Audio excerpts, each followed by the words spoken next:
Hello YouTube, Infinite Magicraid community, Gandalf here. I am going to Chicago later this week, so I won't be able to do videos over the next few days, but I thought before I go, I'd do a quick update on the patch we're expecting this week and the various events, and do a quick overview of the different packs.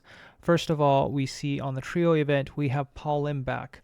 I think people are starting to figure out when we see on the Echo Wish, Echo for limited hero, we know they're going to be on the returning banner. So some already guessed Paulin last time. That's how we guessed Henlo was coming back.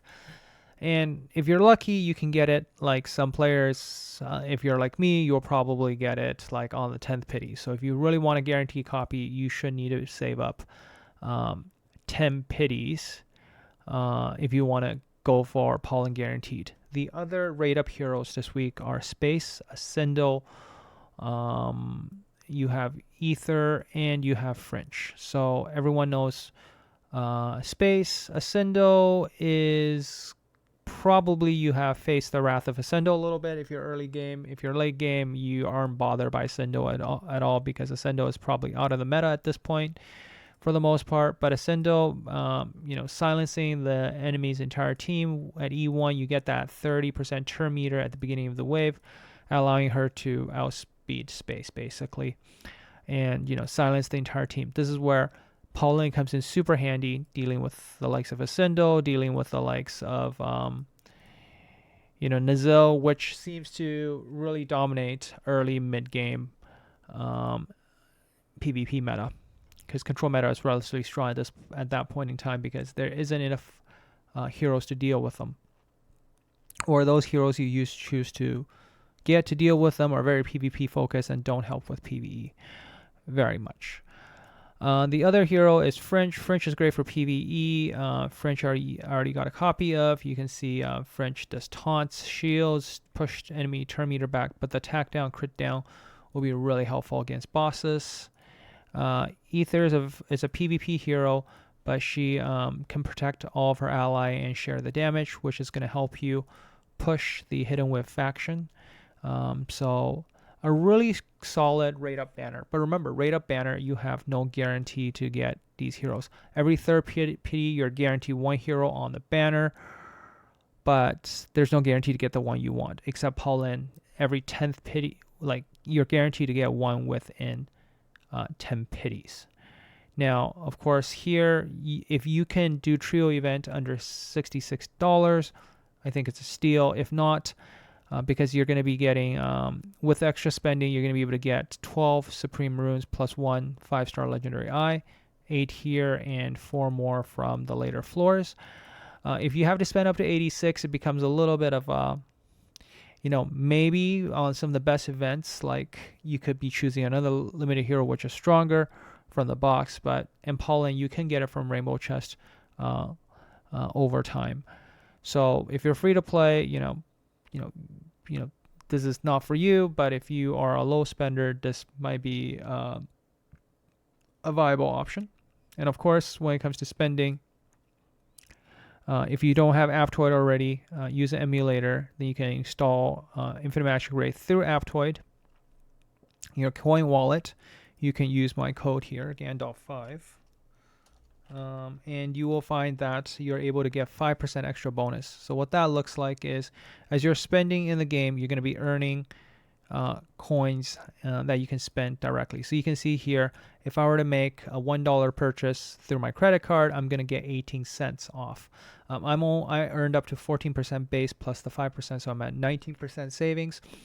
You can earn up to 20% base plus 5, so 25% savings. Or I can choose to use what is in my existing wallet and pay for that and not spend any real money towards my purchase.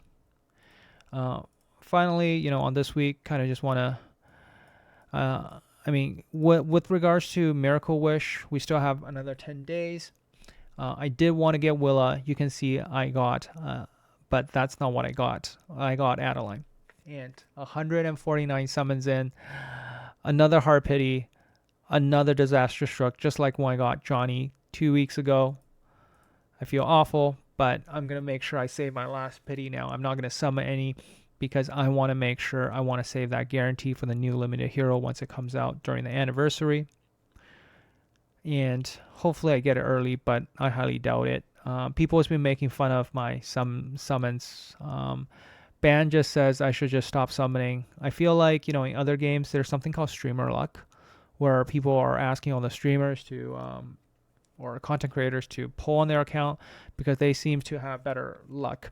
I mean, if you think about from a company's perspective, right, you want these streamers to be showing how easy it is to get all these great heroes.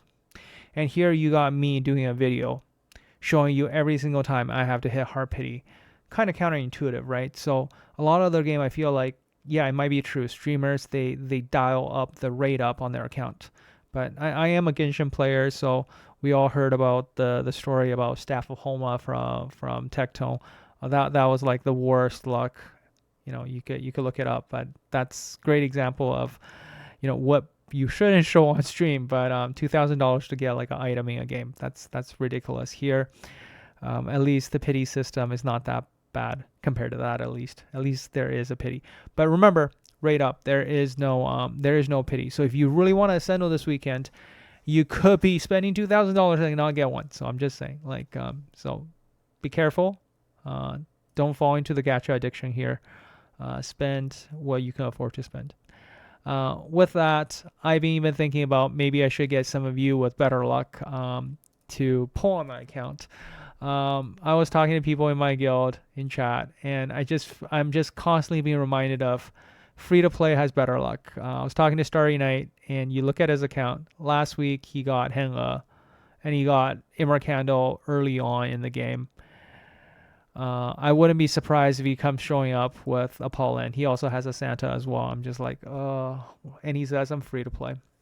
Last day I talked about Abel Resolve, and he's like another free to play with really good luck. So yeah, what can I say? In this game, maybe luck is more valuable than the dollar spent. But if you don't have the luck, dollar will eventually make up for the difference.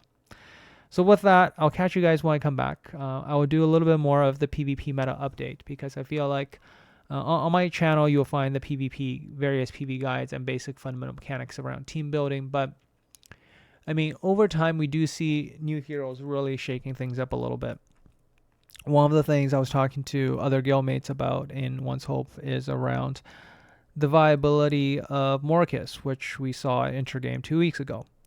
Because of the ability for her at E3 to start stealing enemy speed by up to 8% initial speed. But this can really change the turn order of things.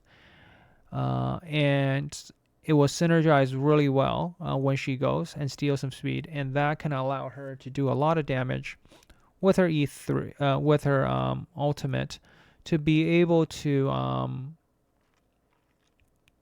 be used in PvP and break the enemy down enough to allow Eratos to proc. So we'll see. We'll see how things goes. I will be doing a little bit of testing, and hopefully by the time I come back, I can make some video and comment on some of the meta changes that we see. The 5 versus 5 meta has really changed. A lot of the new heroes are starting to come into play. Willa, in conjunction with some of the poison heroes, could make things more interesting. Ember Candle is already making it into the meta as well. So yeah, the meta has changed a little bit. I don't want to update the tier list, but I almost feel like I'm being forced to update the tier list as well. So anyways, those are kind of the game plans. Here's the updates. I hope all of you have a great week, and I'll catch you when I return. Have a great rest of your day, rest of your week. Gandalf out.